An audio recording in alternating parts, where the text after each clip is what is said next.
acho que se eu perguntasse aqui, se eu desse oportunidade para alguém, para tentar dizer sobre que tema eu iria trabalhar hoje, eu suspeito que num grupo de quase 500 casais, ninguém diria sobre o que eu vou tratar hoje. Eu dizia ontem que o nosso tripé ministerial, ele está apoiado em 3 relacionamentos. Quem estava aqui ontem ouviu isso. Eu trabalho muito essas 3 áreas. Praticamente 90% daquilo que eu ministro tem a ver com esses 3 relacionamentos. O relacionamento conjugal, relacionamento de pais com filhos e relacionamento da família com o dinheiro. E hoje eu espero em Deus que todos aqueles casais que enfrentam dificuldades para lidar com o dinheiro possam receber as ferramentas necessárias para se ajustarem nessa área. Posso ouvir um amém? Amém. Porque, amados, pensem comigo. Eu já vi muita gente achando que vai resolver problemas financeiros rejeitando o dinheiro. E o pior é que essas pessoas encontram argumentos para defender isso. Essas pessoas acham que vão rejeitar o dinheiro porque elas são muito espirituais. Pastor, eu sou espiritual, pastor. Eu sou espiritual. Mas, amados, a própria Bíblia diz que para uma série de coisas que ela relata, o que vai fazer face a tudo isso é o dinheiro. Então, a gente não vai superar esse problema rejeitando o dinheiro. Nós vamos superar os nossos problemas financeiros aprendendo a lidar com o dinheiro. Mesmo porque, depois de centenas e centenas de atendimentos, eu descobri que toda crise financeira tem um efeito colateral perigosíssimo. Toda crise financeira traz consigo um efeito colateral. Pastor, qual é? É que toda crise financeira acaba comprometendo o nosso relacionamento conjugal. Posso ouvir uma misericórdia? Porque é assim? É assim. Então, aprendendo a lidar com o dinheiro, nós vamos minimizar uma importante fonte de conflitos conjugais.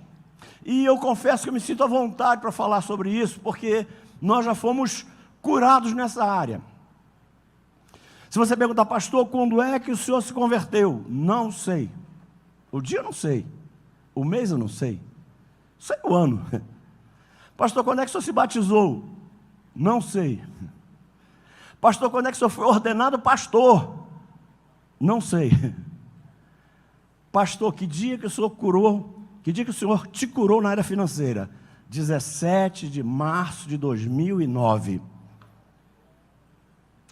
Amados, nós estávamos convertidos há mais de 10 anos.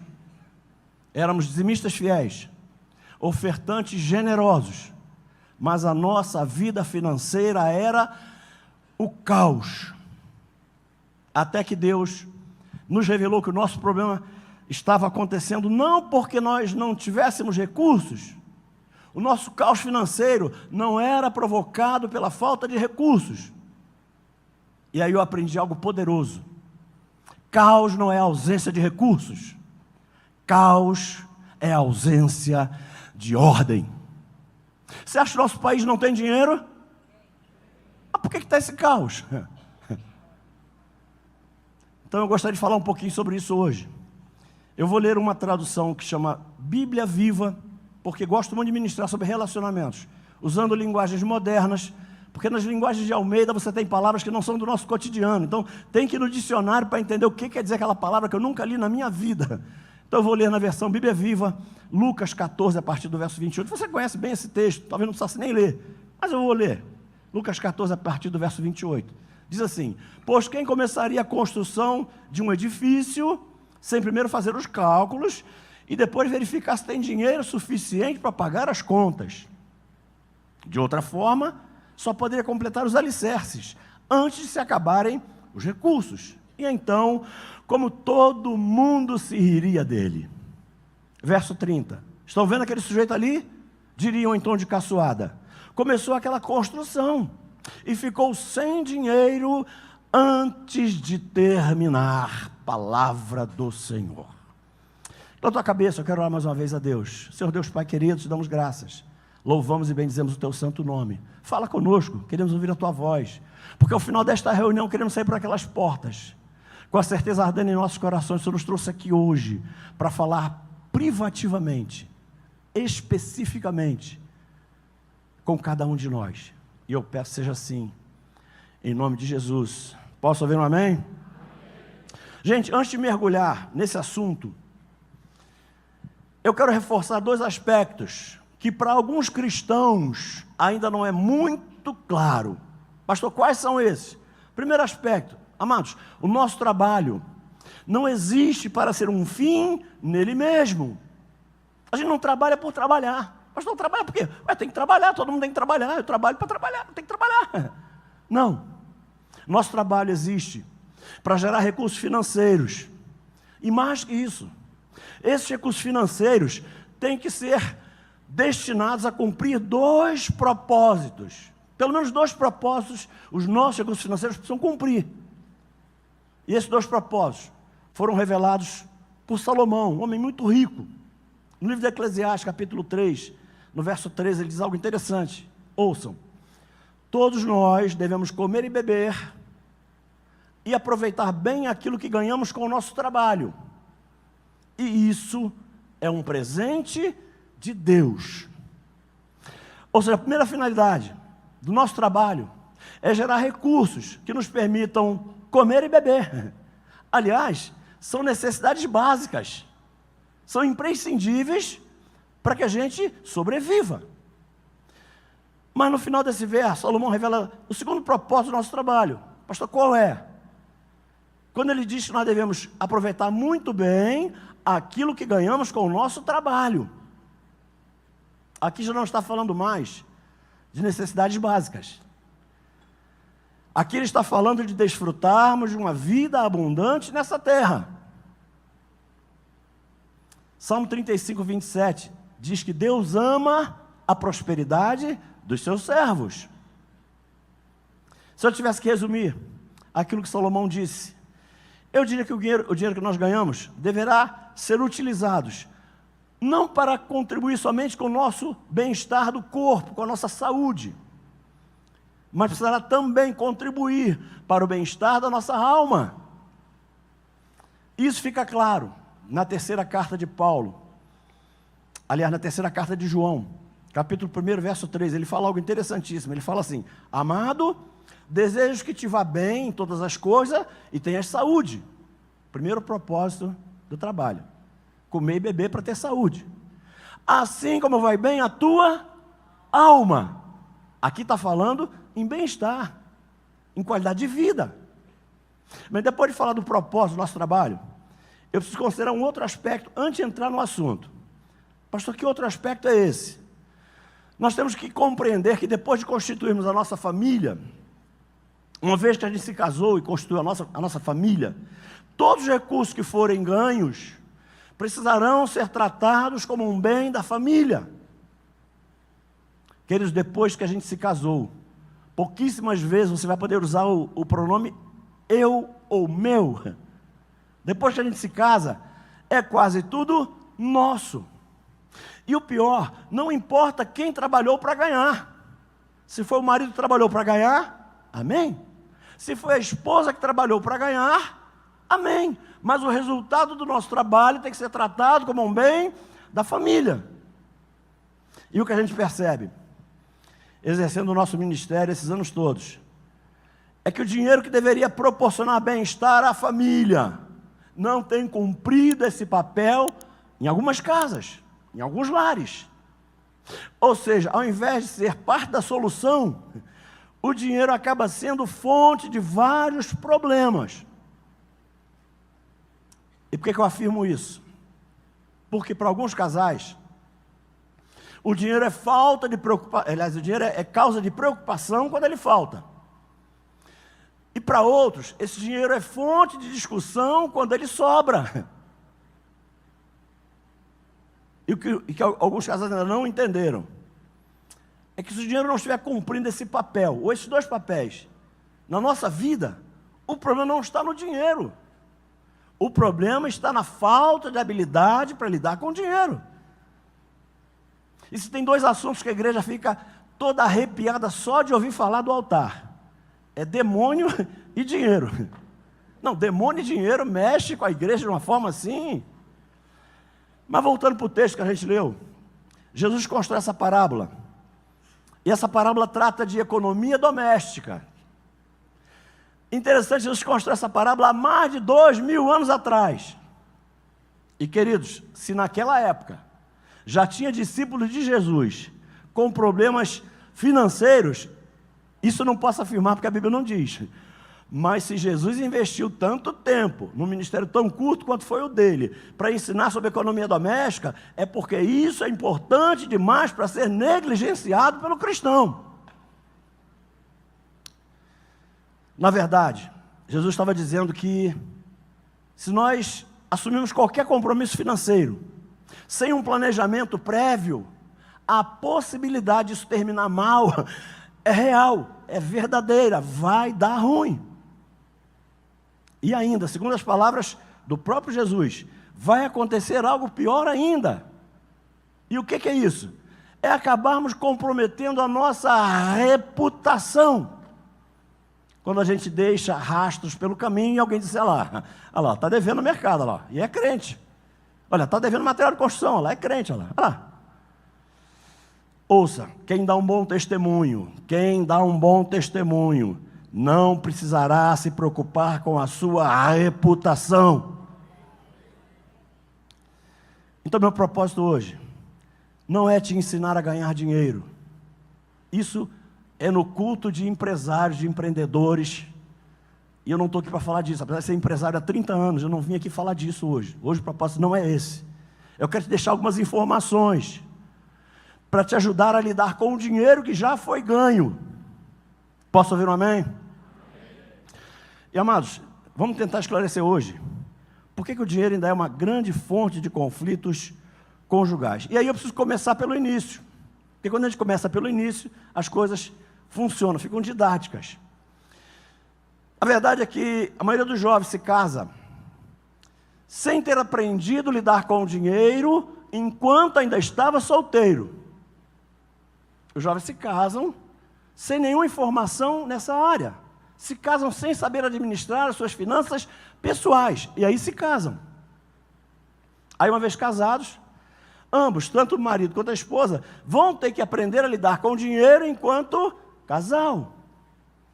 E o resultado prático é que alguns desses casais, que se casaram apaixonados, começam a enfrentar dificuldades depois de casados. Por quê? Não conseguem se entender na hora de administrar as finanças domésticas. Queridos, nós conhecemos casais que já se entendem muito bem na hora de compartilhar a cama, mas na hora de compartilhar o dinheiro, só a graça do eterno. Eles já juntaram as escovas de dente, já juntaram as escovas de dente há um tempão, só não conseguiram juntar até hoje o dinheiro que ganham. Tem marido, eu sei que aqui não tem não, mas tem marido lá na minha igreja, que a esposa pode ver qualquer parte do seu corpo, mas ver o que ele traz na carteira, de jeito nenhum. Olhar a carteira só, não, pelo amor de Deus. E querido, deixe-me usar um texto bíblico, porque eu quero, através de uma analogia, tentar passar a nossa visão sobre como devemos lidar com o dinheiro. A Bíblia afirma que no dia que eu me casei, o meu corpo deixou de ser meu, e o corpo da minha esposa deixou de ser dela. Onde é que está isso, pastor? 1 Coríntios 7,4, a esposa não manda no seu próprio corpo, quem manda é o seu marido. Assim também o marido não manda no seu próprio corpo, quem manda é a sua esposa. Bom, baseado nesse princípio, eu posso afirmar, segundo a tradução, nova tradução do pastor Abner, que a esposa não manda no seu próprio dinheiro, quem manda é o marido. Assim como o marido não manda no seu próprio dinheiro, quem manda é a sua esposa. Gente, se a gente tem que ser uma só pessoa na carne, temos que ser uma só pessoa nas finanças também, porque senão vai dar ruim. Porque para alguns casais mostrar o corpo pode, mas mostrar o que tem na conta bancária de jeito nenhum, não e não. Eles ouvem o que eu vou dizer. Quando o casal entende que o dinheiro que é ganho é um bem do casal, quando o casal entende que tem que tratar as finanças pessoais como um bem do casal, como um bem da família, duas coisas poderosas acontecem. Pastor, quais são? Primeiro, os conflitos conjugais diminuem. E o segundo, o controle financeiro aumenta. É consequência natural. Você quer ver um dos cenários onde é fácil constatar, e é para fazer uma autoavaliação, se existe problema ou não nessa área? É quando o marido e a esposa trabalham, a mulher trabalha mais que o marido, porque trabalha fora em casa, mas quando os dois geram receita, o marido gera receita, a esposa gera receita, cada um tem seu salário, e aí eu vejo muitos casais falando assim, não, pastor, assim, ó, esse aqui é o meu dinheiro, e essas aqui são as minhas contas, e estão sempre muito bem pagas, tudo em dia. Agora, a minha esposa tem o dinheiro dela e as contas dela, mas está tudo enrolado, pastor, tudo enrolado. Quando eu recebo a minha fatura do cartão, eu pago integralmente, a minha esposa não consegue pagar nem o mínimo necessário, pastor. Isso não é família. Para mim, isso não é família. É quando o marido tem dinheiro aplicado, e eu conheço casa, o marido tem dinheiro aplicado, e a esposa não consegue pagar o carnê da Casa Bahia. No outro dia a esposa falou assim, pastor, não, é até parente, eu não consegui pagar o carnê. Eu falei, mas peraí, vocês têm uma condição financeira extraordinária, o que houve? Não, sabe, porque o carnê da Casa Bahia eu tenho que pagar com o meu dinheiro, e esse mês eu não consegui pagar. Querido, isso não é família. É quando a esposa fala para o marido assim, meu bem, temos que trocar esse fogão. Olha como é que está isso. Só acende uma boca e o forno não acende mais. É presente de casamento, tem que comprar um fogão novo. E o marido fala assim, o meu dinheiro eu não boto nisso não. Meu dinheiro é para outras coisas. Se tu quiser, compra com o teu dinheiro. Só que ele esquece que as mulheres estão empoderadas hoje. Aí ele fala isso com muita autoridade. Passados 15 dias ele passa na cozinha, tem um fogão inox de 5 bocas, coifa de blindex, e ele fala, quem mandou comprar isso aí? O que ela fala? Tu cala a boca que eu comprei com o meu dinheiro. Não é. É quem fala o que quer, ouve o que não quer. E ela fala mesmo, comprei com o meu dinheiro, cala a boca. Tu não mandou comprar, eu comprei. Meu Deus, olha, eu já vi cada coisa. Não tive um casal de pastores. Ela falou assim, o pai morreu, deixou muitos imóveis, e a mãe de vez em quando vende um imóvel e divide o dinheiro pelos 2 filhos, pelos 3 filhos. E ela falou assim, não pastor, falei com meu marido, o carro dele está caidinho. Já falei para ele, entrou um dinheiro agora aí, ele pode trocar o carro pelo carro que ele quiser. Ele pode escolher o carro que ele quiser. Ele escolhe o carro que ele quiser, eu vou lá e pago. Eu falei, é mesmo, irmã? É, já falei com ele, pode trocar. E eu confio nele. Eu sei que depois ele vai me pagar. Eu falei, meu Deus do céu, que é isso? Que isso? Eu ouvi isso. Não, pastor, eu confio nele. Eu confio no meu marido, eu confio nele. Eu sei que ele vai me pagar. Tu tá rindo? Tomara que você não esteja rindo de você. Gente, no outro dia eu vi assim, gente, é porque não tem tempo para falar, no seminário de finanças eu falo mais. No outro dia a mulher falou assim, pastor, olha só, eu não empresto mais dinheiro para o meu marido. Eu falei, minha irmã, calma, o que é isso? Não, pastor, olha só, tá vendo aquele tênis dele ali? Olha como é que tá. Tá bem malhado. Então, por quê? No Natal me pediu R$200 emprestado para comprar o tênis. Eu emprestei, até hoje não me pagou. Não me pagou até hoje, não empresto mais. Agora vai ficar com tênis velho, não empresto mais. Porque no outro dia eu vi um casal discutindo. Eles precisavam sair para comprar alguma coisa, fazer alguma coisa na rua. E a discussão era assim, não, tu vai no teu carro, não vou no meu. Era uma discussão para ver quem ia no carro de quem. A briga era essa. Não, vou no teu carro, não vou no meu carro, não vou no... E a discussão só acabou quando eu entendi o motivo da discussão. Sabe qual era o motivo da discussão? Eu só entendi no final, porque ela falou assim, tudo bem, eu vou no meu carro, mas quem bota a gasolina é você. Eu falei, gente, pelo amor de Deus, que é isso? Isso não é casal, isso não é casal nunca. Gente, sabe qual é a sinalização? Que um casal que age assim, vai estar dando para Deus, porque a gente emite sinais no mundo espiritual. Quando eu ajo assim, eu estou dizendo para Deus que a minha casa está dividida. Você conhece alguma família onde, ao invés de ser um por todos e todos por um, é cada um por si e Deus por todos? Tem família que funciona assim. Só que Deus já deixou uma lei espiritual definida sobre esse assunto, justamente sobre esse assunto. E a quebra dessa lei espiritual vai gerar um prejuízo que já está definido na lei. Pastor, que lei é essa? Mateus 12, 25 diz que toda casa dividida contra si mesma será destruída. Aí eles não entendem porque a vida financeira não anda, não caminha. Não entendem por quê. Porque a casa está dividida. E aqui eu quero deixar uma palavra para os maridos. Varão valoroso. Compartilhar a vida financeira não quer dizer compartilhar responsabilidades. Compartilhar a vida financeira não quer dizer transferir papéis. Porque o papel de provedor será sempre do marido. A esposa pode contribuir com o orçamento? É claro que pode, ela é ajudadora. Ela só não pode ser responsabilizada. Porque a responsabilidade de provimento é do marido.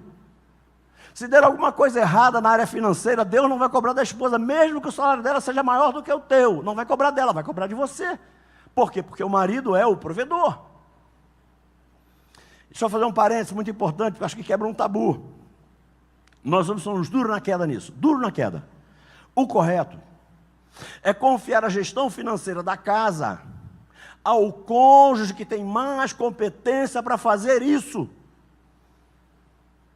E nós somos duros na queda. Isso eu bato palmas para um pastor amigo meu, lá no Rio. Ele é pastor em tempo integral, dirige mais de 50 igrejas no campo. E a esposa é gerente geral de uma agência do Santander. Pastora da igreja também. E ele fala, pastor, lá em casa, quem faz a gestão financeira da nossa casa é a minha esposa. Ela mexe com o dinheiro o dia inteiro. Eu cuido da parte espiritual, mas a minha esposa administra as finanças, administra muito bem, porque isso é trabalho dela, é a função dela, é a profissão dela. Então, meu amado, se for o marido que for o melhor gestor financeiro da tua casa, amém, glória a Deus por isso. Mas se for a esposa, amém também. Isso não vai fazer de você menos homem e não vai fazer de você menos líder. Posso ouvir um amém dos homens? Ih, que amém fraco. Porque, queridos, ouça, sem um controle financeiro eficiente, nós vamos viver de crise em crise. É pegando um empréstimo. No outro dia aconteceu, um amigo meu falou assim, pô, vou pegar um empréstimo no banco e o valor era alto. Eu falei, cara, esse cara vai empreender, esse cara vai montar uma empresa, porque o valor era alto. Depois eu descobri, ele ia pegar um empréstimo para pagar o outro empréstimo que ele não conseguiu pagar. Pegar um empréstimo para pagar outro empréstimo. É aquele cara que está vendendo o almoço para comprar janta. Sabe qual é a consequência disso? É que a gente vai viver eternamente na dependência de milagres. Quantos aqui creem em milagres além de mim? Digam amém. Amém. Eu não vim aqui para dizer que eu não creio em milagres, eu acredito em milagres. Mas eu vim aqui para dizer que o milagre não pode fazer parte do nosso planejamento financeiro. Eu não posso planejar a minha vida financeira considerando a possibilidade de um milagre. Por quê? Porque o milagre está sempre nos planos de Deus. Mas nunca pode estar nos nossos planos. Nós não temos controle sobre o milagre. Eu não sei quando ele vai acontecer, se ele vai acontecer, em que intensidade ele vai acontecer. Isso é com Deus. Então eu não posso planejar a minha vida financeira contando com um milagre. Está claro isso? Posso continuar? Diga amém. Bom, depois de passar a administrar as finanças como um bem do casal, o segundo passo a ser dado, para começar a colocar a vida financeira em ordem, é começar a conhecer melhor onde e como o nosso dinheiro está sendo gasto. E não precisa ser profeta para afirmar que todo mundo que está aqui sabe dizer quanto ganha.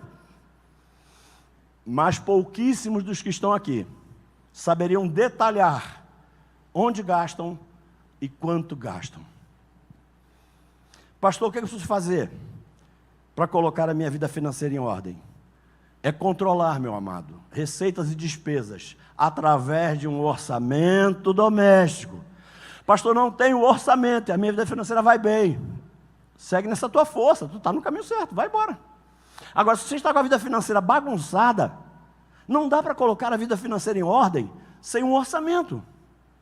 Então, o primeiro passo para começar a colocar a vida financeira em ordem é começar a anotar tudo que você gasta num papel. A gente pega, se eu não sabe trabalhar com planilha Excel, pega o caderno do filho, que terminou o ano letivo e sobrou umas páginas no final, faz aquilo ali para fazer as suas anotações. Pastor, como é que eu consigo essas informações? Eu vou te dar uma dica. Porque sem essas informações muito claras, muito transparentes, é impossível fazer um orçamento doméstico confiável. Não dá para fazer orçamento se eu não sei direito onde eu gasto e quanto eu gasto. Tem que ter essas informações. Então, o meu propósito aqui hoje não é te ensinar a fazer orçamento.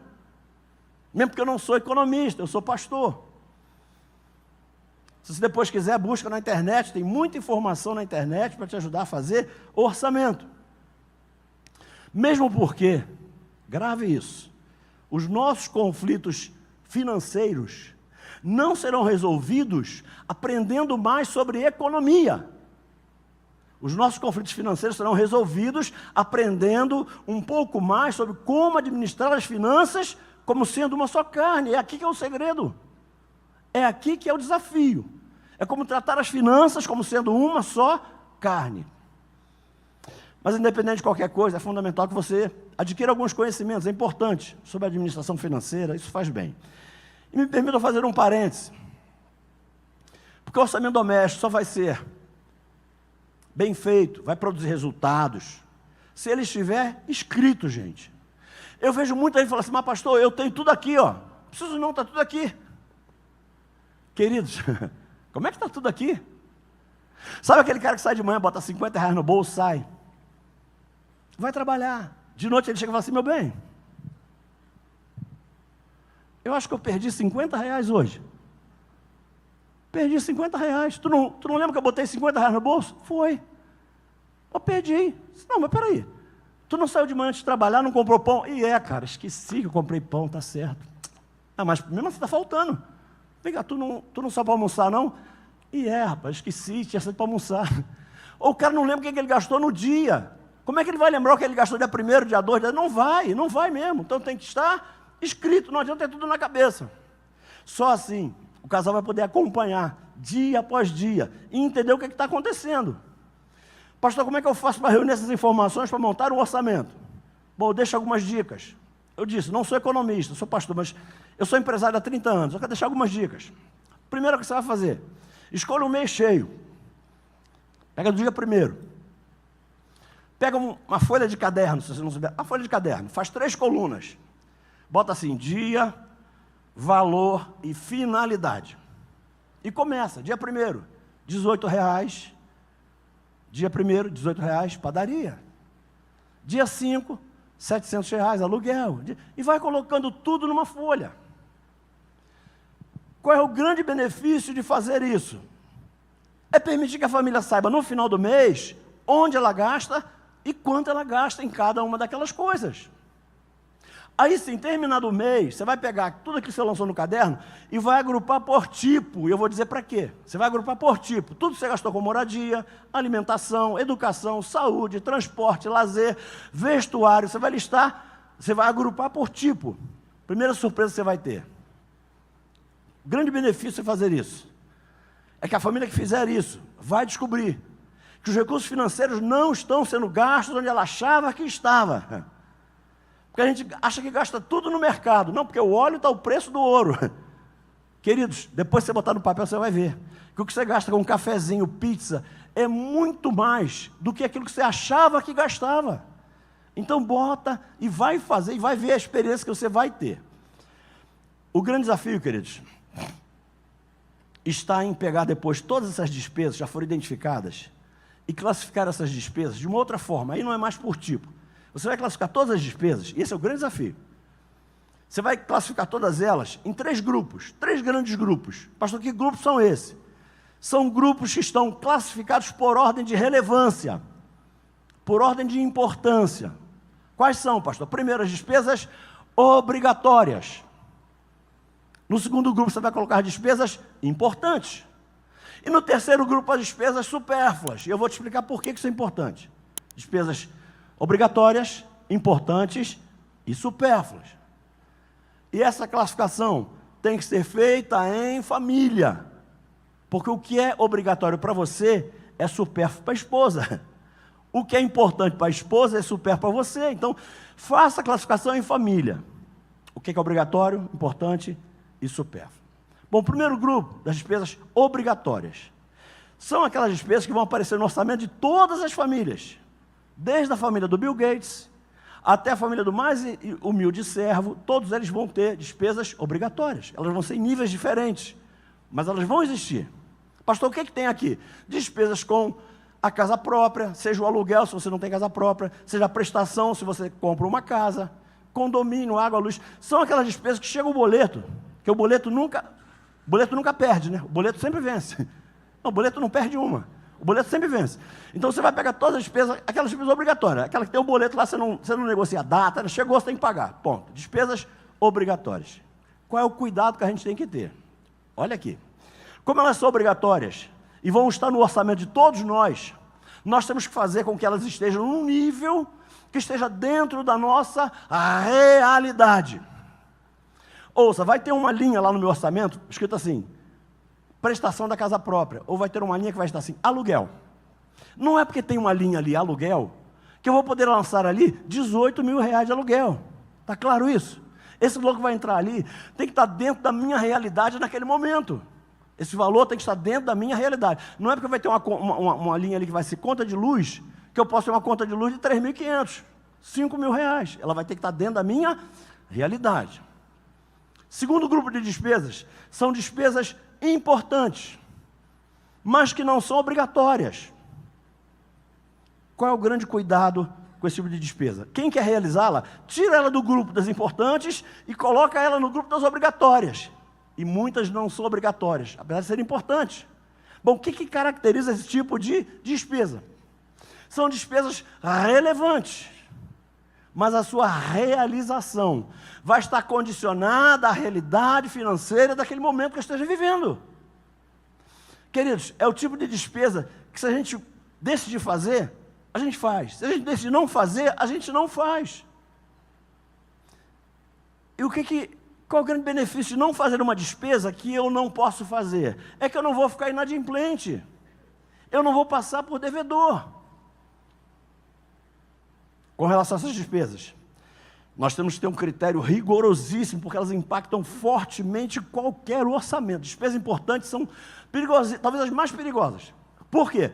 Porque nesse grupo estão, por exemplo, despesas com automóvel. É óbvio que tem famílias que o automóvel vai estar nas despesas obrigatórias, porque o cara é Uber. Então, sem o automóvel ele não trabalha. Mas para a maioria das famílias não é. Por exemplo, se eu disser para você, manutenção da casa é importante, sim ou não? É, claro que é. Mas eu faço quando eu puder. Plano de saúde é importante? Sim, mas eu faço se eu puder e quando eu puder. É esse tipo de despesa que eu estou falando. Eu só faço quando eu puder. Se eu não puder hoje, eu faço amanhã. Se eu não puder, eu faço o mês que vem. Se eu não puder, eu faço daqui a 6 meses. Se eu não puder, eu faço o ano que vem. E eu não fico devendo.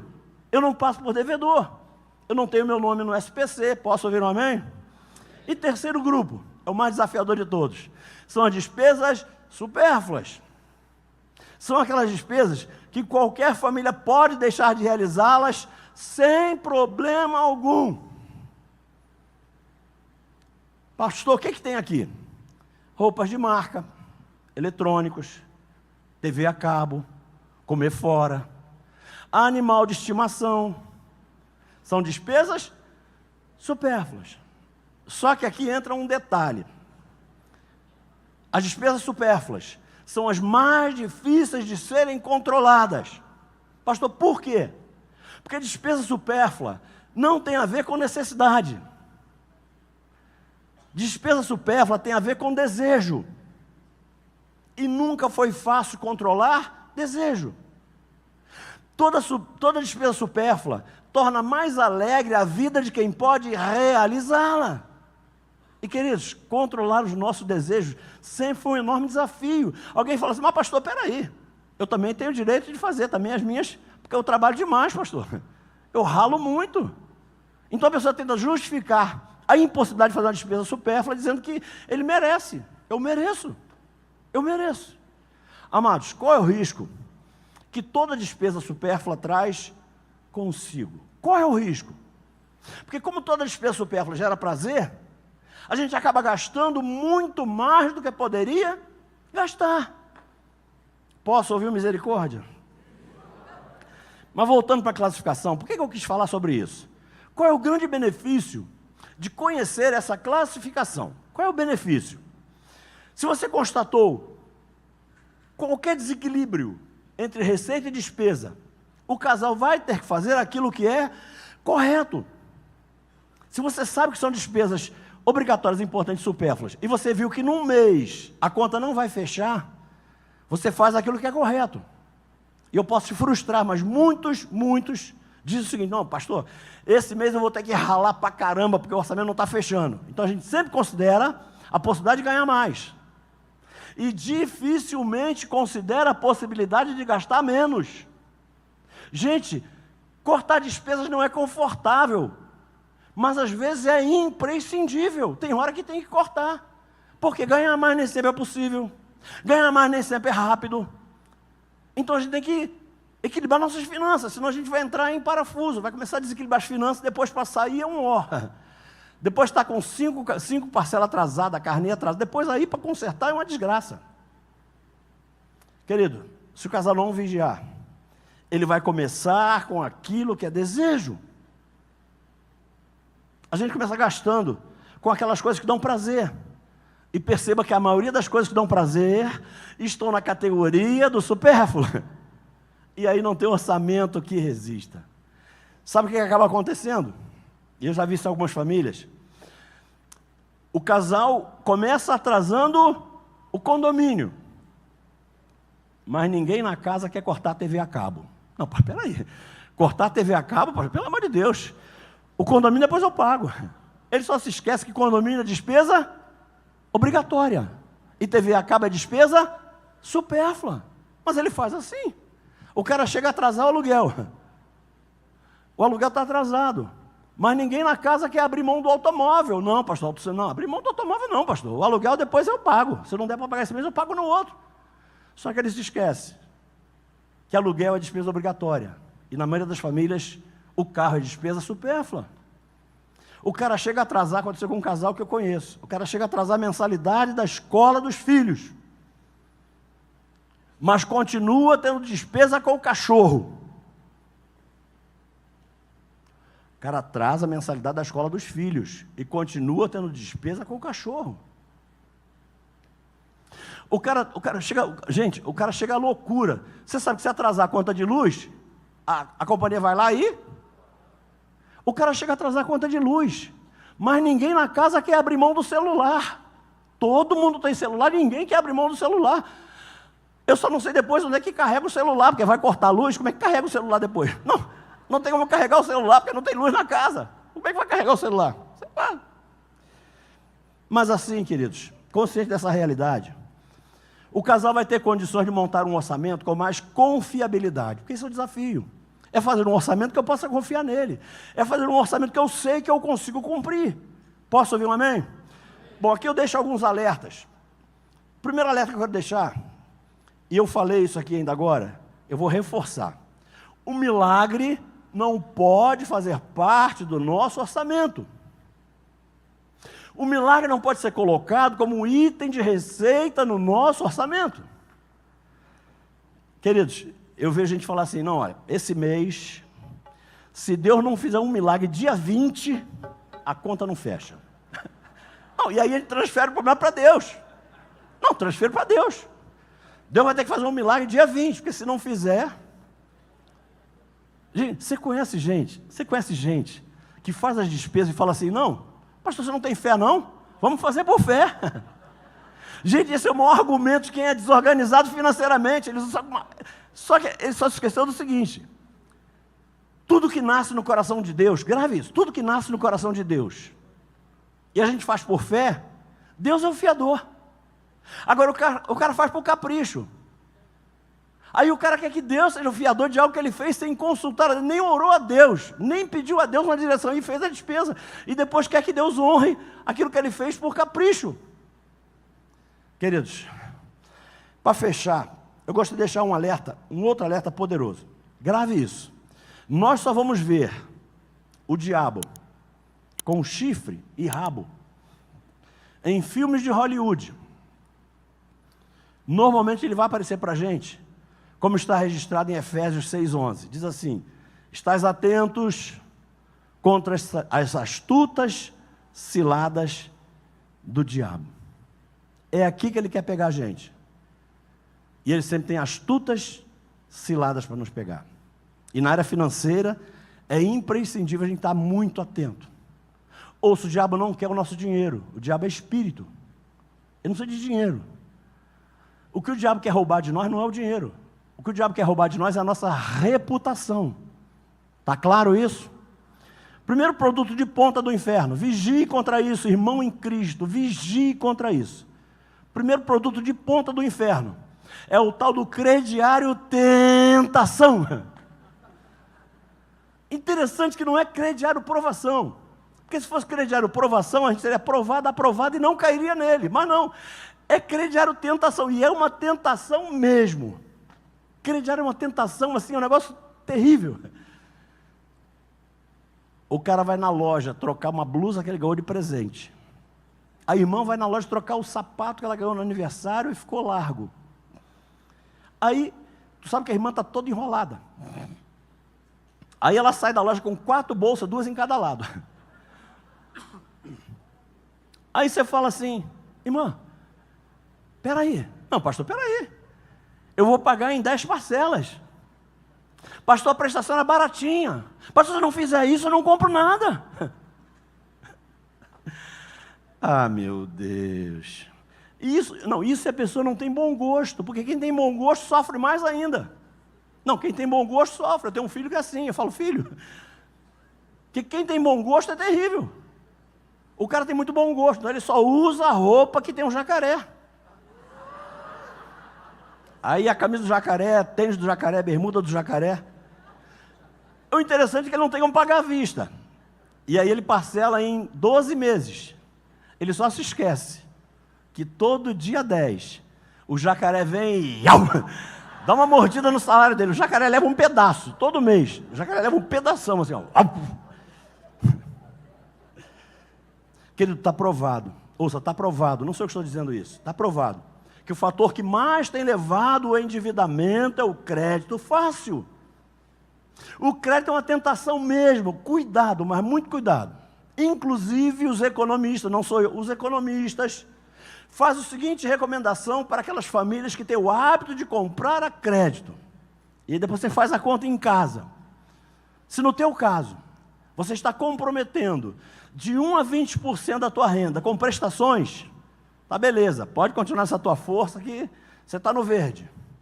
Agora, se você já está comprometendo de 21 a 30% da tua renda com prestações, você está no amarelo. Vigia, crente. Vigia. Se você está entre 31% e 40% da tua renda comprometido com prestações, você já entrou na zona de perigo. Laranja. Tom, tom, tom. Agora, se os teus compromissos financeiros com prestações já estão acima dos 40%, a tua situação é crítica. Você está no vermelho, vigia, senão você vai se enrolar todo. Posso ouvir misericórdia? E o segundo produto de ponta do inferno, além do crediário tentação, segundo produto de ponta do inferno, é a promoção arrasadora. Eu não sei quem inventou isso, cara. Acho que isso foi tramado no inferno. Não, promoção arrasadora arrasa com as finanças do irmão, não tem jeito. Não tem jeito. Quando eu tenho dito algo, eu tenho batido nessa tecla: comprar aquilo que você não precisa, mesmo que esteja na promoção, é caro. Um dos dois chega em casa com um produto e o outro pergunta assim: o que isso faz? Não sei. Mas por que comprou? Estava na promoção, não podia perder. Não sabe nem o que faz, mas comprou porque estava na promoção. Para que serve isso? Não sei, depois eu vou ver, vou ler o manual. Mas para que comprou? Estava na promoção. Gente, coisa de louco. Eu não sei se já viu essa cena. Você está no supermercado, fala assim, atenção, senhoras clientes, vai entrar em promoção no corredor número 5. Aí uma pergunta para outra, o que é? Não sei, promoção no corredor 5. Não sei nem o que é. É promoção no corredor número 5, eu vou para lá eu vou ver o que é, não sei nem o que é. É negócio lá que vai entrar em promoção. Queridos, olhem para mim, a primeira pergunta que você vai ter que responder, antes de comprar qualquer coisa, não é se aquilo está em liquidação ou não. Não é se aquilo está barato ou não. Não é se compra um e leva dois, não é isso. A primeira coisa que você vai ter que responder para você mesmo, antes de comprar qualquer coisa, eu estou precisando? Porque se você não estiver precisando, gente, para que vai comprar? Aí tem um monte de bugiganga em casa que você nunca mexeu naquilo, mas você comprou um dia porque está na promoção. Então a primeira pergunta é, eu estou precisando? No mínimo tem que estar precisando para comprar. E aí sim eu digo, eu estou precisando, eu vou lá e faço a segunda pergunta. Por quê? Nem tudo que você está precisando está dentro da tua realidade financeira. Eu estou precisando de um duplex na praia de Ipanema há um tempão. Estou precisando de uma Ferrari há um tempão. Mas não deu ainda. Então qual é a segunda pergunta que eu tenho que responder? Aquilo que eu estou precisando está dentro da minha realidade financeira? Porque tem que estar. Eu tenho que estar precisando e eu tenho que poder comprar. Aí sim, eu estou precisando, posso comprar, eu vou lá e faço a terceira pergunta. Por que eu faço isso? Sabe por que eu faço? Olha só, eu vou dar um exemplo. O marido saiu de casa de manhã e viu que o liquidificador quebrou. E o marido sabe, ele viu. Aí ele vai trabalhar, de volta à tarde ele traz um liquidificador novo, turbo, 1000 watts. Aí a esposa fala assim, por que você comprou isso? Ele fala assim, eu estava precisando e eu posso comprar. Ela fala assim, se tivesse falado comigo, eu te diria que a prioridade não é essa. Ontem à noite você não viu, o ferro de passar roupa queimou. Se tivesse falado para mim qual seria a prioridade, eu diria para você, não é isso, é um ferro de passar roupa. Então a terceira pergunta que eu vou ter que responder, eu preciso, posso comprar, mas tem que ser o primeiro item da minha lista de prioridades. Aí sim, se eu preciso, posso comprar, e é o primeiro item da minha lista, eu vou lá e, pode responder que está certo, eu vou lá e compro, porque eu sei que não vai dar ruim. Eu cumpri todas as etapas e fiz uma compra consciente. Posso ouvir um amém? E aqui eu entro na conclusão. Eu vou invocar aqui algo que Paulo falou aos Filipenses, no capítulo 3. Paulo diz assim, olha, esquecendo das coisas que para trás ficam, prossigo para o alvo. Ele não estava falando de compras, ele estava falando de salvação. Mas eu quero pegar um gancho para falar duas coisas. Especialmente para aquelas pessoas que essa palavra acertou em cheio. Se a palavra acertou você, é com você que eu quero falar. A primeira coisa que Paulo diz aqui é o seguinte, esquecendo as coisas que para trás ficam. Então eu preciso parar de ficar olhando para trás. Aquilo que eu fiz de errado é passado. Eu errei, tudo bem, eu errei, mas aquilo está no passado. Esquecendo das coisas que para trás ficam, eu prossigo para o alvo. Então, deixa o que é do passado no passado. Se você cometeu muitos erros, muitos fracassos financeiros no passado, para de ficar olhando para o passado. Porque se você ficar olhando para o passado, você não vai a lugar nenhum. Já reparou que num automóvel o para-brisas é muito grande e o retrovisor é pequenininho? Porque de vez em quando a gente vai ter que olhar para trás, sim. Mas a maior parte do tempo a gente tem que estar olhando para a frente e não para trás. Então, se você até aqui acumulou fracassos financeiros, você está no lugar certo, Deus te trouxe aqui para falar contigo. Posso ouvir um amém? Essa palavra veio do céu para abençoar você. E a segunda coisa que esse texto faz também, esquecendo as coisas para trás ficam, prossigo para o alvo. Então, aqui está um desafio para todos nós latinos. Nós não temos o hábito de estabelecer alvos. Não temos o hábito de prosseguirmos para o alvo, simplesmente porque nós não estabelecemos alvos. Não faz parte da nossa cultura estabelecer meta, objetivo. Não faz parte da nossa cultura. Queridos, nós precisamos olhar para frente e nos desafiar a cada dia mais. Mas para isso, eu tenho que estabelecer Alvos. Porque se não estabelecer alvos, eu fico igual aquela história do maluco do alvo. Você conhece a história do maluco do alvo? A história conta que um caixeiro viajante encheu a mala do carro de produtos para vender. E ele sai, para ficar alguns dias fora. E ele pega uma estrada enorme, avista uma cidade, ele entra pela avenida daquela cidade para procurar um lugar para ficar. Ele ia ficar ali vendendo durante alguns dias. E ao pegar aquela avenida principal, ele encontra uma árvore com um alvo e com um tiro na mosca. E aquilo chama a atenção dele. Ele gostava de atirar. E ele para olhar. E ele desce e olha, mas o tiro estava na mosca, mas no centro da mosca. Ele fala, caramba, nessa cidade tem um exímio atirador. Parabéns. Entra no carro e segue. Só que alguns metros depois, ele encontra outra árvore, com outro alvo, e com outro tiro na mosca. Ele fala, não, peraí, 2 não. Pera, esse cara não erra um, outro. Só que para surpresa dele, para chegar no lugar onde ele ia dormir, ele passou por mais de 20 árvores, todas elas com alvos e tiros na mosca. Ele falou, não, peraí, alguma coisa errada. E ele está preenchendo a ficha no lugar onde ele ia dormir. Aí ele escuta, pau!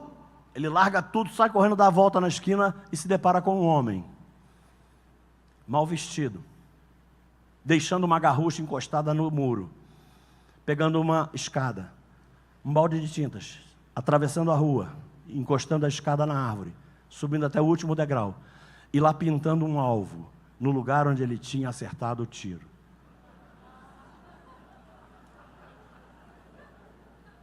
O interessante nessa história é que a gente ri, mas muitos de nós rimos de nós mesmos. Quantos de nós poderíamos estar muito longe, se tivéssemos nos desafiado, se tivéssemos estabelecido alvos desafiadores, mas alguém chega para a gente no dia 31 de dezembro e fala assim, cara, com o teu potencial, você podia estar muito mais longe. Sabe o que a gente diz? Eu cheguei onde eu queria, era aqui mesmo que eu queria chegar. Será? Será? Será que se a gente se desafiasse, a gente não estaria um nível acima, um degrau na frente? E a gente se conforma. E eu fecho aqui. Para a gente alcançar qualquer objetivo, nós temos que nos desafiar. Mas acima de tudo, nós temos que ser perseverantes. Sem perseverança a gente não chega em lugar nenhum. Aliás, disciplina e perseverança. Mas eu vejo que muita gente tem disciplina, como crente, mas falta perseverança. Sem perseverança a gente não chega em lugar nenhum. E o pior é que muitos de nós somos teimosos, mas achamos que somos perseverantes. Na verdade, o que muitos de nós somos é teimosos, é pura teimosia. Mas a gente quer chamar de perseverança. Eu sou brasileiro, não desisto nunca. E eu fui orar a Deus. Eu falei, Senhor, eu sei que não é a mesma coisa, mas é difícil explicar. Qual é a diferença? Porque eu vejo muita gente que eu estou vendo que não é perseverança, é teimosia.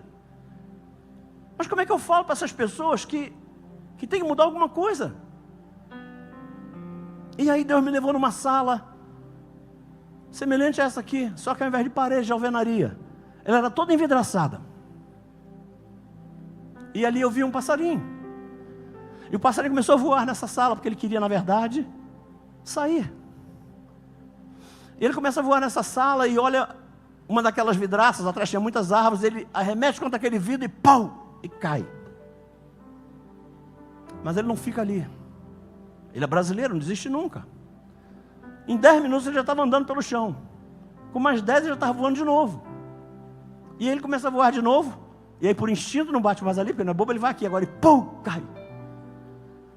E esse pássaro fez isso até cair morto. Eu falei, Senhor, mas traduz aí que eu não consegui captar a mensagem. Ele falou, você sabe qual é a diferença entre teimoso e perseverante? O perseverante nunca deixa o seu alvo de lado. O perseverante jamais altera o alvo. O perseverante, quando se vê numa situação assim, ele muda o planejamento, ele muda a estratégia, Ele muda a forma de chegar ao alvo, mas ele jamais se esquece que ele tem um alvo. E ele vai chegar naquele alvo. Teimoso não. O teimoso se esquece do alvo. E foca no processo. E foca no método. E insiste, até quebrar a cara. E eu já vi muito crente batendo a cabeça no vidro, todo ferido, reclamando da vida. A diferença entre um perseverante e um teimoso é que o perseverante vai estabelecer uma nova estratégia, um novo método. Talvez o passarinho não soubesse fazer isso, mas nós sabemos fazer. Pensa se você não está batendo a cabeça no vidro, naquilo que você está tentando alcançar. Para refletir se você não precisa mudar alguma coisa. Alterar o processo, o método, a estratégia, não sei. Mas não faça igual esse pássaro, porque o final desse pássaro é terminar morto. E eu fecho aqui, para você nunca mais esquecer disso. Sabe qual é a diferença entre o teimoso e o perseverante? É aquele cara que chega no caixa eletrônico do banco e vai digitar a sua senha. E ele faz assim. Aí aparece a mensagem assim: senha inválida. Eu conheço a minha senha. Fui eu que defini a minha senha. Como é que é senha inválida?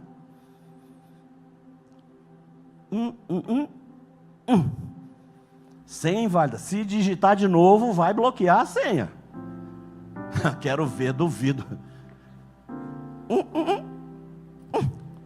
Senha bloqueada. Procura o banco amanhã, vai no caixa e altera a senha. Quantos estão entendendo o recado de Deus? É para você nunca mais esquecer. Perseverança é uma virtude. Teimosia é um defeito. Estabeleça alvos. Alvos desafiadores. Sabe como é que você estabelece um alvo desafiador? Todo alvo desafiador tem duas características. Se você nunca estabeleceu um alvo, pense nisso. Um alvo desafiador é aquele que me dá prazer e orgulho quando eu atinjo. Eu fico jubiloso porque eu atingi o alvo. Imagina alguém que ganha R$2.000 por mês e estabeleceu como meta, faltando 3 meses para acabar o ano, que no final do ano eu vou terminar com R$5.000 guardado. Aí eu penso o seguinte: o cara ganha 2.000 por mês, tem que fazer as despesas, só faltam 3 meses. Como é que esse cara vai chegar no final do ano com 5.000 guardado? E ele acha que isso é um alvo bom. Aí no final do mês, ou no final do ano, ele não alcança esse alvo, porque é um alvo impossível, ele não alcança. Ele vai se frustrar se ele não alcançar, sim ou não? Claro que não, ele vai falar, também, alcançar 5.000. Então esse alvo não é bom, porque ele está superdimensionado. Vamos pensar ao contrário, ele ganha R$2.000 por mês. Ele quer chegar no final do ano, faltando 3 meses, com R$100 guardado. Ele ganha 2.000 por mês, faltam 3 meses, ele quer chegar no final do ano com R$100 guardado. Aí ele vai e alcança. Também. Ele chegou no final do mês, do ano, tinha R$100 guardado. Ele vai ficar jubiloso com isso, sim ou não? Então não é um bom alvo, porque ele está subdimensionado. Então o bom alvo qual é?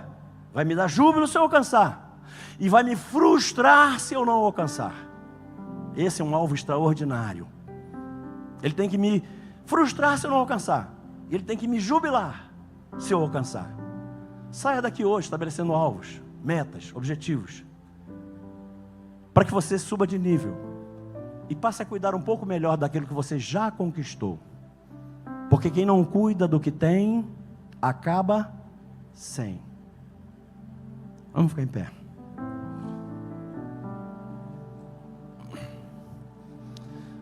Queridos, até o dia 17 de março de 2009, a nossa vida era um acúmulo de fracassos financeiros.